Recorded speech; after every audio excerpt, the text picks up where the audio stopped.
അസ്സലാമു അലൈക്കും വറഹ്മത്തുള്ളാഹി വബറകാതുഹു. ബഹുമാനികളെ, വിശുദ്ധമായ റമദാനിൻ്റെ ഓരോ ദിനരാത്രങ്ങൾ നമ്മിൽ നിന്ന് വിട പറഞ്ഞുകൊണ്ടിരിക്കുകയാണ്.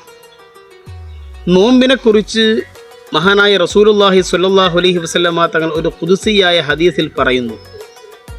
അള്ളാഹു പറയുന്നു, അസ്സൗമു ലീ വ അന അജ്സീ ബി, നോമ്പ് എനിക്കുള്ളതാണ്, അതിൻ്റെ പ്രതിഫലം നൽകുന്നവൻ ഞാനാണ്. നോമ്പ് എന്നത് രക്ഷിതാവും അടിമയും തമ്മിലുള്ള ഒരു രഹസ്യ ബന്ധമാണ്. ഒരാൾക്ക് നോമ്പുണ്ടോ എന്നത് അള്ളാഹുവിനല്ലാതെ മറ്റൊരാൾക്കും പ്രത്യക്ഷത്തിൽ അറിയുക പ്രയാസമാണ്. ഈ ഹദീസിനെ വിശദീകരിച്ചുകൊണ്ട് മഹാനായ ഖുർത്തുബി ഇമാം പറയുന്നുണ്ട്, ഇവിടെ അള്ളാഹു ഉദ്ദേശിച്ചത് നോമ്പുകാരന് അള്ളാഹു അളവറ്റ പ്രതിഫലം, എണ്ണമില്ലാത്ത പ്രതിഫലം നൽകും എന്ന് മഹാനായ ഇമാം അവറുകൾ നമ്മെ പഠിപ്പിക്കുന്നു. അതുകൊണ്ട് ഈ ഒരു തരത്തിലുള്ള നോമ്പായി അള്ളാഹു സ്വീകരിക്കുന്ന രൂപത്തിൽ അളവറ്റ പ്രതിഫലം ലഭിക്കുന്ന നോമ്പുകാരനായി നമ്മൾ മാറണം. അള്ളാഹു തൗഫീഖ് നൽകട്ടെ.